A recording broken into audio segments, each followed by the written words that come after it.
السلام علیکم دوستو، اردو کلاسک چینل پر خوش آمدید۔ معزز سامعین حضرات، آئیے سنتے ہیں بحر اسود کے اس پار قسط نمبر 34۔ معزز سامعین، آپ سے امید کی جاتی ہے کہ ویڈیو کو لائک کریں اور چینل کو بھی سبسکرائب کر دیں، شکریہ۔ شیراز نے سب کو حیران کر دیا تھا۔ خانہ کریمیہ تو خوشی سے پھولے نہیں سما رہے تھے، وہ اس نوجوان کی حیران کن صلاحیتوں کے قائل ہو کر رہ گئے تھے۔ شیراز نے ہتھیلی پر سرسوں جما کر دکھا دیا تھا۔ بالاجی کی سپاہ ابھی کوسوں دور تھی۔ چاروں طرف کی پہاڑیوں پر دیودار کے شہتیر خطرناک توپوں کے دہانے دکھائی دیتے تھے۔ خانہ کریمیہ کے سپاہیوں نے مشرقی پہاڑی پر صرف ایک بڑی توپ پہنچائی تھی۔ بالاجی کی طرف سے لکھے جانے والا خط بھی شیراز کا کرشمہ تھا۔ اس نے الیانوف کو مشرقی پہاڑی پر کچھ ایسا تاثر دیا تھا کہ الیانوف کو ترک فوج کی موجودگی کا یقین ہو گیا۔ شیراز نے واقعی کمال کر دکھایا تھا۔ محض چند تاتاری سپاہیوں کی مدد سے اس نے پیٹر اعظم کے ٹڈی دل لشکر کو یرغمال بنا لیا تھا۔ چاروں طرف کی پہاڑیوں پر کوئی توپ موجود نہ تھی۔ شہنشاہ کو دوربین میں نظر آنے والے دہانے درختوں کے تنے تھے۔ پچھلا پورا ایک مہینہ شیراز نے بے حد مصروف گزارا تھا۔ افرازون کے چھوٹے سے جزیرے پر اس کی شادی سے لے کر اب تک شیراز نے ایک چھلاوے کی طرح سلطنت عثمانیہ کی خدمات سر انجام دی تھی۔ کبھی وہ کریمیہ کے دارالحکومت میں دکھائی دیتا تو کبھی روسی لشکر کے بیچوں بیچ، کبھی وہ گھوڑے کی پشت پر کسی مافوق الفطرت ہستی کی طرح انجانے راستوں پر اڑتا چلا جاتا تو کبھی تاتاری دستوں کی رہنمائی کرتے ہوئے نہ جانے کہاں سے کہاں تک اپنی شطرنج کی بساط بچھا دیتا۔ یہ تمام عرصہ صوفیہ اس کے ساتھ نہ رہی تھی۔ شیراز نے اپنے سہاگ رات ہی کو صوفیہ سے کہہ دیا تھا، صوفیہ وقت بہت کم ہے، کسی بھی لمحے روسی اور عثمانیہ افواج آپس میں ٹکرانے والی ہے۔ جو کچھ ہمارے ذمہ بالاجی نے لگایا تھا وہ بھی پورا نہیں ہوا۔ میں چاہتا ہوں کہ تم یہیں رہ جاؤ افرازون کی بیٹیوں کے پاس۔ مجھے ایسا لگتا ہے جیسے مجھے اب کئی روز تک بے پناہ بھاگ دوڑ سے کام لینا ہوگا۔ اس دوران اگر تم میرے ساتھ ہوئی تو میں تیزی سے کام نہیں کر پاؤں گا۔ مجھے روسی لشکر کو گمراہ کرنا ہے، ہو سکتا ہے اس خطرناک کام میں پھنس جاؤں، جبکہ میں نہیں چاہتا کہ تم میرے ہمراہ ان مصائب کو جھیلو۔ شیراز کو توقع نہیں تھی کہ صوفیہ اس کی بات مان لے گی، کیونکہ وہ صوفیہ کو جانتا تھا۔ وہ ایک بہادر، معاملہ فہم اور وقت کی اہمیت کو سمجھنے والی لڑکی تھی۔ اس نے شیراز کی بات پر غور کیا، اور جب اسے یہ احساس ہوا کہ شیراز کا کام ایک منجھے ہوئے جاسوس کی طرح مشکل اور خالص جنگی نوعیت کا ہے، تو اس نے شیراز پر زیادہ زور دینا مناسب نہ سمجھا۔ شیراز کی بات کے جواب میں اس نے صرف اتنا ہی کہا، زندگی کے تمام مصائب اب ہمیں اکٹھے جھیلنے ہیں، کیونکہ ہم ایک جیسے مقدر رشتے میں بن چکے ہیں جو اس دنیا میں دو انسانوں کو ایک دوسرے کے سب سے زیادہ قریب کر دیتا ہے۔ میں آپ کی بات کو اہمیت سمجھتی ہوں۔ میں ان لڑکیوں کے ساتھ خوش رہوں گی، یہ بہت پیاری ہیں۔ میرا دل کہتا ہے کہ آپ ایک ماہ کے اندر اپنی تمام ذمہ داریاں نبھا لیں گے۔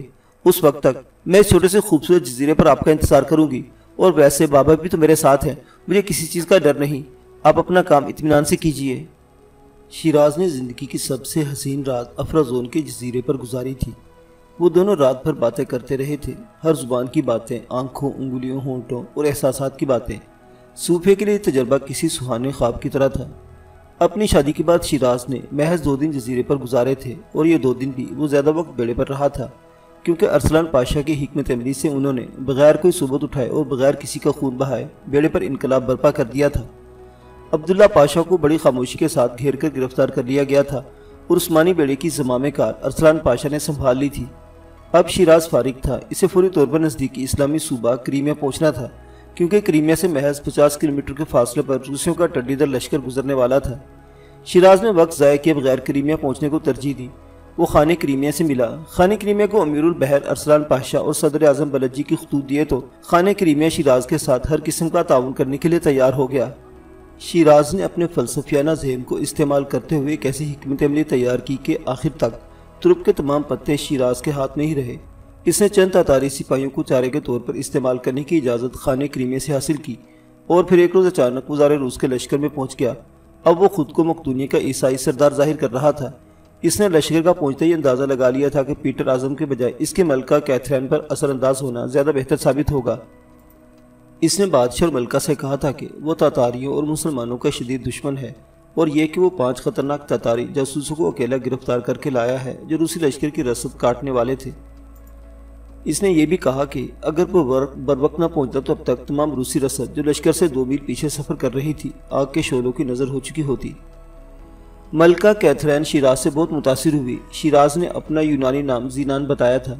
روسی لشکر میں پہنچنے کے بعد وہ چند ہی دنوں میں ملکہ کیتھرین کا منظور نظر ہو گیا، اور ملکہ کے کہنے پر بادشاہ نے اسے ہراول سپاہیوں کے 5ویں دستے کا سالار مقرر کر دیا۔ اب وہ شیراز نہیں زینان تھا۔ اس نے چند ہی دنوں میں روسی لشکر کو حیران کن فائدے پہنچائے، یہاں تک کہ وہ دوسرے افسروں کی کارکردگی کو بادشاہ کی نظروں میں کم کرنے میں کامیاب ہو گیا۔ اب ملکہ اور بادشاہ اس پر پورا اعتماد کرتے تھے۔ سفر کے دوران ایک روز شیراز بادشاہ اور ملکہ سے اجازت لے کر لشکر کے لیے جاسوس کاری کے کسی خاص کام پر روانہ ہوا۔ ملکہ بہت خوش تھی۔ وہ شیراز کو کوئی عام انسان نہ سمجھتی تھی، بلکہ عموماً پیٹر سے کہتی، زینان کو خداوند نے لشکر کی مدد کے لیے آسمانوں سے بھیجا ہے۔ اس کی پھوٹے بہادری دیکھ کر مجھے لگتا ہے جیسے یہ نوجوان ایک فرد نہیں بلکہ خود ایک لشکر ہے۔ شیراز ملکہ اور بادشاہ سے اجازت لے کر 2 روز کے لیے اچانک غائب ہو گئے۔ اس نے اپنے ہمراہ کسی سپاہی کو نہ لیا تھا اور ملکہ سے کہا تھا کہ تاتاری قزاقوں کو دھوکہ دینے کے لیے اسے ایک عجیب حکمت عملی سوجھی ہے جسے سر انجام دینے کے لیے وہ اکیلا ہی روانہ ہوگا۔ لیکن لشکر گاہ سے نکلنے کے بعد شیراز غائب ہو چکا تھا۔ اب وہ ایک بار پھر خانے کریمیہ کے پاس موجود تھا۔ خانے محترم، میں بہت پریشان ہوں۔ بلاجی کا لشکر ابھی مولڈیویا سے بہت دور ہے، لیکن شہنشاہ روس مولڈیا پہنچنے والا ہے۔ اگر زار روس نے مولڈیویا عبور کر لیا تو پھر آسٹریو لشکر تک وہ بھیدل نکلتے چلے جائیں گے، کیونکہ مولڈیویا سے آگے وسیع میدان ہے اور پٹواری زمین کا سلسلہ جنوب میں کافی آگے تک کہیں بھی نہیں۔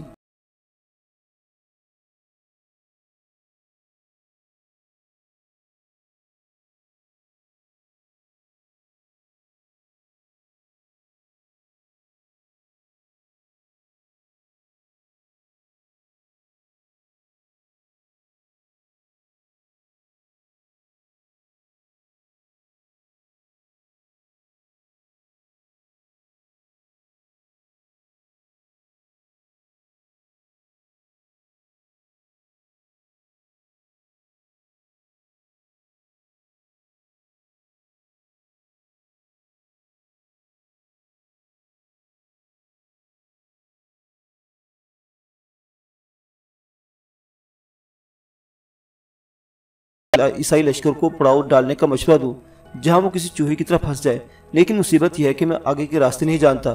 راستہ جانے والا تجربہ کار شخص اور تقریباً 300 گھڑ سوار تاتاری سپاہیوں کو لے کر میں روسی لشکر کی طرف نہیں جاؤں گا، بلکہ آندھی اور طوفان کی طرح اڑتا ہوا ان سے پہلے آگے کے راستے پہنچ جاؤں گا۔ کسی مناسب جگہ پر شاہ سوار تاتاریوں کو اس طرح گھات میں بٹھا دوں گا کہ روسی لشکر کو کسی ایک سپاہی کے موجود ہونے کا گمان بھی نہ گزرے۔ اب خانے کریم میں شیراز کی حکمت عملی سمجھ رہا تھا۔ اس نے ایک اور سوال کیا، لیکن تم خود لشکر سے کیسے نکلو گے؟ اگر تم پر شہنشاہ کو شک پڑ گیا تو شاید ہماری ساری حکمت عملی ناکام ہو جائے۔ لیکن شیراز مسکرا رہا تھا۔ وہ پورے اعتماد کے ساتھ بولا، انہیں مجھ پر شک نہیں ہوگا۔ میں روس کی ملکہ کا منظور نظر ہوں۔ جہاں تک لشکر سے نکلنے کا تعلق ہے تو سالار زینان ہراول دستے کا سالار ہے۔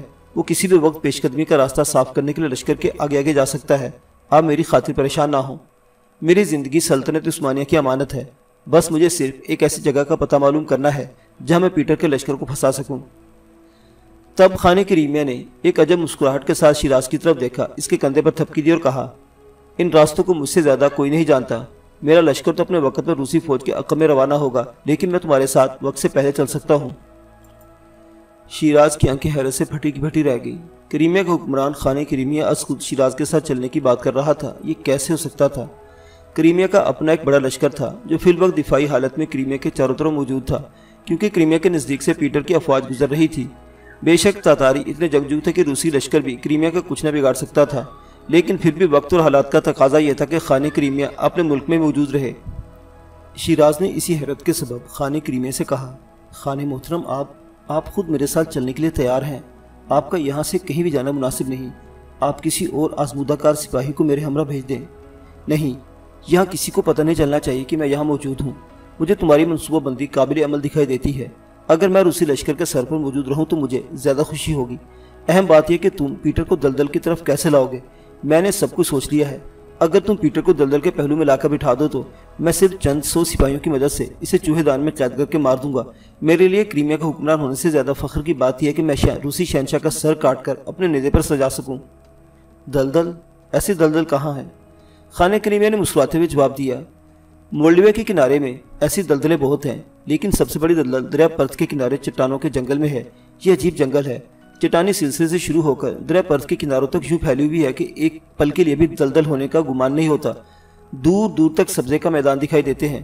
تم اگر کسی طرح روسی لشکر کو اس مقام تک لانے میں کامیاب ہو جاؤ تو سمجھو کہ ہم جنگ جیت گئے۔ اچانک شیراز نے ایک معقول سوال کر دیا۔ اس نے کہا، اگر روسی لشکر میں کسی پرانے سپاہی کو اس دلدل کی بابت معلوم ہوا تو؟ امید ہے ایسا نہیں ہوگا، کیونکہ جس راستے سے وہ آ رہے ہیں یہ ہمارا علاقہ ہے۔ وحشی روسیوں کو اس کی بابت کچھ خبر نہیں، اور بفرض محال کوئی شخص اس دلدل سے واقف بھی ہوا تو تم متبادل راستہ اختیار کر لو۔ دریا پرت کو عبور کرتے ہی تم جہاں بھی پڑاؤ ڈالو گے ہم تمہیں گھیر سکیں گے، کیونکہ دریائے پرت کو عبور کرتے ہی روسی لشکر ہماری چٹانوں کے نیچے آ جائے گا۔ خانہ کریمیا کی بات سن کر شیراز کے چہرے پر معنی خیز مسکراہٹ رینگ گئی۔ اس نے عارفانہ انداز میں سر ہلایا اور کہا، تو سمجھ لیجئے ہم جنگ جیت گئے۔ لشکر اسی راستے پر جائے گا جس طرح میں ایسے لے جاؤں گا۔ ہمارے لشکر میں ابھی تک وہ 5 تتاری قیدی بابا زنجیرے جنہیں میں اپنے ہمراہ لے گیا تھا۔ مجھے وہاں سے اکیلے نہیں نکلنا، مجھے ان 5 بہادر تتاریوں کو اپنے ساتھ لانا ہے۔ اس دوران اگر مجھے آپ تک کوئی خاص پیغام پہنچانے کی ضرورت پیش آئی تو میں ان میں سے کسی ایک کو فرار کروا کے آپ تک پیغام بھیج دوں گا، لیکن اس طرح میں ایک آدھ بار ہی کر سکتا ہوں۔ دوسری مرتبہ ایسا کرنے سے پیٹر کے افسروں کو شک سیدھا مجھ پر جائے گا۔ خانہ کریمیا شیراز کی تائید میں سر ہلا رہا تھا۔ شیراز نے جیسا کہا کر دکھایا، اور ٹھیک چند روز بعد روسی لشکر دریائے پرت کے کنارے موت کے چوہے دان میں پھنس چکا تھا۔ سالار زینان نے روسی شہنشاہ کو بیوقوف بنایا تھا۔ سالار زینان شیراز تھا، اور شیراز نے یہ تمام معرکہ کچھ اس طرح سر انجام دیا تھا کہ خانہ کریمیا دنگ رہ گیا۔ وہ اس نوجوان کی صلاحیتوں سے بے حد متاثر ہوا تھا، خاص طور پر جب شیراز نے آخری مرتبہ روسی لشکر کو چھوڑا تو ایسا طریقہ اپنایا کہ تاتاری افسر شیراز کی منصوبہ بندی پر اشش کر اٹھے۔ شیراز کا آخری معرکہ قابل دید تھا۔ وہ اپنے ہی مسلمان سپاہیوں کے ساتھ لڑنے کی خطرناک اداکاری کر رہا تھا۔ اس تمثیل میں انتہائی قابل تاتاری افسروں کو شامل کیا تھا، اور اس مصنوعی لڑائی میں شیراز خود بری طرح زخمی ہو گیا تھا۔ کئی تاتاری سپاہی بھی زخمی ہو گئے تھے، لیکن تمثیل کامیاب رہی تھی۔ پیٹر کے 200 گھڑ سواروں کو اپنے ہمراہ لانے والا شیراز اپنی حکمت عملی میں مکمل کامیاب رہا۔ 2 میں سے تقریباً 100 روسی فوجی تاتاریوں کے ہاتھوں مارے گئے۔ خانہ کریمیا بہت خوش تھا۔ اس نے شیراز کو بڑے والہانہ انداز میں گلے سے لگایا اور انتہائی پرجوش لہجے میں کہا، شیراز تم عام انسان نہیں، یقیناً کسی خاص اور بڑے مقصد کے لیے پیدا کیے گئے ہو۔ تم نے کمال کر دیا۔ اب شہنشاہ روس کا لشکر ہمارے قدموں تلے ہے۔ لیکن شیراز کے چہرے پر جوش نہیں تھا، وہ پریشان دکھائی دیتا تھا۔ خانہ کریمیا کی مسرت یکدم کافور ہو گئی۔ اس نے بے تابی کے ساتھ شیراز سے پوچھا، کیا بات ہے شیراز، تم پریشان دکھائی دیتے ہو، کیا کوئی گڑبڑ ہے؟ نہیں خانہ محترم، میں اس لیے پریشان ہوں کہ ہماری توپیں اصلی نہیں ہیں۔ اگر خدا نخواستہ پیٹر کے لشکر کو اس بات کی بھنک پڑ گئی تو سارا کھیل بگڑ جائے گا۔ خانہ کریمیا بھی یکدم پریشان ہو گیا، لیکن پھر کچھ دیر بعد اس کے چہرے پر مسکراہٹ نظر آئی۔ وہ کہہ رہا تھا، بے شک ولجی کا لشکر ابھی دور ہے، لیکن کریمیا کا لشکر دور نہیں۔ مجھے اطلاعات ملی ہے کہ میرے ہزاروں جانصار کل تک ان پہاڑیوں میں پہنچ جائیں گے۔ ہم کل ہی نکلی کی جگہ اصلی توپیں چڑھا دیں گے۔ کریمیا کا لشکر دنیا کا بہادر ترین لشکر ہے۔ ہماری سپاہ کی نظیر کسی فوج میں نہیں ملتی۔ اب پریشانی کی کوئی بات نہیں۔ ہم نے شہنشاہ روس کو گھیر لیا ہے۔ اگر مجھے بلد اور سلطان کی ناراضگی کا ڈر نہ ہوتا تو میں پیٹر کو ابھی گرفتار کر لیتا۔ وہ دونوں مشرقی پہاڑی پر کھڑے دوربینوں کی مدد سے روسی لشکر کی ایک ایک حرکت کا جائزہ لے رہے تھے۔ انہیں شہنشاہ کے جواب کا انتظار تھا۔ شیراز کے کہنے پر خانہ کریمیا نے جو اکلوتی توپ مشرقی پہاڑی پر پہنچائی تھی، اس نے بڑا کام کر دکھایا تھا۔ خانہ کریمیا کے سپاہیوں کے پاس یہ ایک توپ سب سے بڑا ہتھیار تھی۔ اس کے علاوہ وہ تلواروں اور بندوقوں سے لیس تھے۔ مان شیراز کو ایک گھڑ سوار سفید پرچم لہراتا ہوا پہاڑوں کی جانب آتا دکھائی دیا۔ اسی لمحے خانہ کریمیا نے بھی اسے دیکھ لیا اور بچوں کی طرح خوش ہوتے ہوئے کہا، سفید پرچم، وہ دیکھو شہنشاہ ہماری چال میں آ گیا۔ تمہارے بے وقت دھماکے نے کام کر دکھایا۔ اگر ہم بے وقت دھماکہ نہ کرتے تو شاید انہیں ہمارے مکتوب پر یقین نہ آتا، لیکن یہ کیا، وہ تو اکیلا آ رہا ہے۔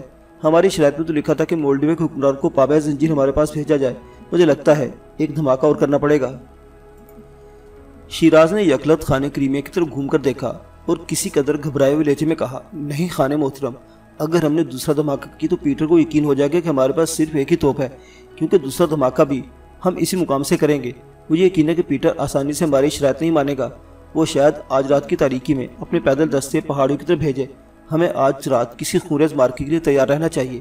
یہی غنیمت ہے کہ انہوں نے سورہ کا جھنڈا لہرا دیا ہے۔ یہ گھڑسوار یقیناً الیانوف ہے۔ میں اس کے سامنے نہیں آؤں گا۔ یہ مجھے سالار زینان کی حیثیت سے پہچانتا ہے۔ میرا مشورہ یہ ہے کہ آپ ان کی درخواست مان لیں۔ یہ صلح کی بات چیت کے لیے مہلت طلب کرنے آ رہا ہے۔ جب تک ہماری نقلی توپوں کی جگہ اصلی توپیں نہیں لے لیتی، ہمیں ڈھیل دینی ہوگی۔ خانہ کریمیا سوچ میں پڑ گیا۔ شیراز کی باتیں معقول تھی۔ مان خانہ کریمیا نے کسی خیال کے تحت شیراز سے کہا، تم کیوں چھپتے ہو؟ اب تمہیں چھپنے کی ضرورت نہیں۔ میں تو چاہتا ہوں کہ اب شہنشاہ کو تمہاری اصلیت کا پتہ چل جانا چاہیے، کیونکہ ہمارے جاسوس اس قابل ہیں کہ اس کے شاہی خیمے میں رہ کر دھوکہ دیں۔ جب اس بات کو پتہ چلے گا تو اس کی امیدیں مایوسی میں بدل جائیں گی۔ لیکن شیراز نہیں چاہتا تھا کہ اس کی اصلیت ملکہ کیتھرین پر کھلے۔ وہ اچھی عورت کا دل نہیں توڑنا چاہتا تھا۔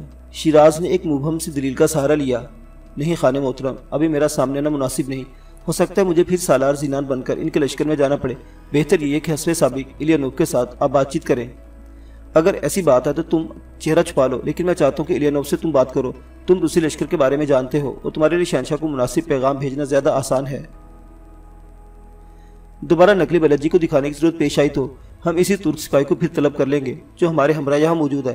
ٹھیک ہے، ابھی ہم 1-2 دن محض وقت گزارنے کی کوشش کرتے ہیں۔ تاتاری جانبازوں کے پہنچنے تک ہمیں دم سادنا ہوگا۔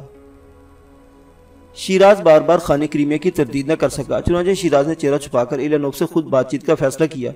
الیانوف کا گھوڑا ہوا میں اڑا چلا آ رہا تھا۔ یہ وادی لگ بھگ 4 میل مربع کی شکل میں ایک میدان کی صورت پھیلی ہوئی تھی اور وادی کے بیچوں بیچ سے درہ پرت کسی سانپ کی طرح بل کھاتا ہوا شمال کی جانب دوڑا چلا جا رہا تھا۔ درہ پرت کے مشرقی کنارے پر اس وقت روسی فوج کا لشکر مقیم تھا۔ خانہ کریمیا کی سپاہ جو زیادہ سے زیادہ 400 شاہ سواروں پر مشتمل تھی، چاروں طرف سے اس وادی کو گھیرے ہوئے تھی۔ اصل پڑاؤ مشرقی پہاڑی پر تھا جہاں خانہ کریمیا خود شیراز کے ساتھ موجود تھا۔ یہ لوگ اب تک بغیر خیموں کے پہاڑی غار اور جال جنکار میں گھات لگائے بیٹھے تھے، لیکن پیٹر کے محصور ہو جانے کے بعد اب تاتاری سپاہیوں نے خیمے نصب کر دیے تھے۔ انہی 400 سواروں میں سے 2 گھڑ سواروں نے شیراز کے آخری مارکے میں ایک خطرناک تمثیل رچائی تھی۔ مسلمانوں نے عیسائیوں کے مقدس لشکر کو درہ پرت کے کنارے گھیر لیا تھا۔ صدر اعظم بلدجی کا عظیم لشکر دھول اڑاتا کسی آندھی کی طرح مولڈاوی کی جانب بڑھ رہا تھا۔ انہیں شہنشاہ روس کے گھیر لی جانے کی اطلاع پہنچا دی گئی تھی اور اب بلدجی مزید دیر نہ کرنا چاہتے تھے، لیکن وہ حیران تھے کہ آخر ایسا کیوں کر ہوا۔ پیٹر اعظم جیسا عظیم شہنشاہ جسے لوگ پیٹر دی گریٹ کہہ کر پکارتے تھے، آخر کس طرح اس چوہے دان میں آ پھنسا؟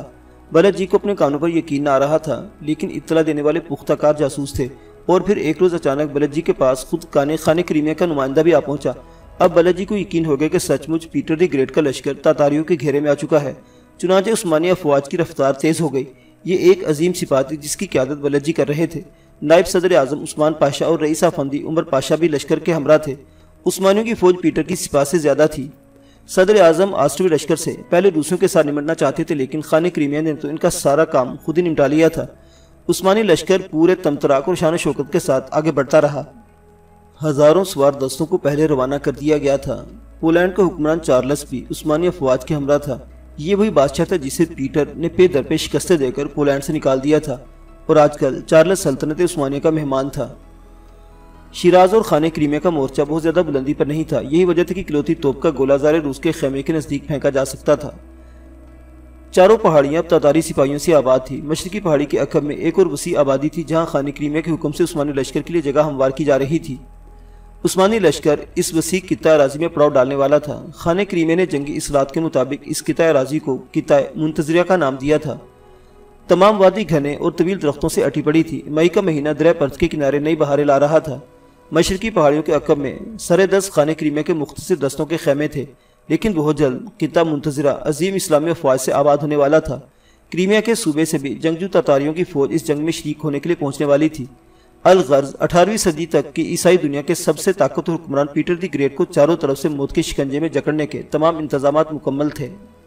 الیانوف کا گھوڑا پہاڑی نالے میں چڑھائی چڑھتا تاتاری مورچوں کی طرف بڑھ رہا تھا۔ شیراز نے اپنا چہرہ چھپانے کے اپنے سر پر عرب سپاہیوں جیسی پگڑی باندھ لی تھی۔ یہ عرب جنگجوؤں کا مخصوص مجاہدانہ لباس تھا۔ شیراز نے امامے کا پلو اپنے چہرے کے گرد یوں لپیٹ لیا تھا کہ صرف اس کی آنکھیں باہر رہ گئی، اور جب الیانوف شیراز کے سامنے پہنچا تو وہ شیراز کو پہچان نہ سکا۔ الیانوف یہی سمجھا تھا کہ عظیم عثمانی لشکر مشرقی پہاڑی کے عقب میں موجود ہے، لیکن اسے پہاڑی کی چوٹی تک جانے کی اجازت نہیں تھی۔ وہ دیکھ نہیں سکتا تھا کہ پہاڑی کے عقب میں بلدجی کی فوج موجود ہے یا نہیں۔ وہ یہی سمجھتا رہا کہ ترکوں کا عظیم لشکر انہی گھیرے میں لے چکا ہے۔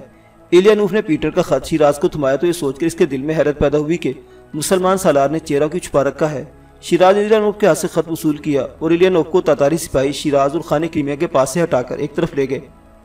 جلد ہی شیراز اور خانہ کریمیا زار روس کا خط پڑھ رہے تھے۔ معزز سامعین حضرات، بحر اسود کے اس پار کی کہانی ابھی جاری ہے۔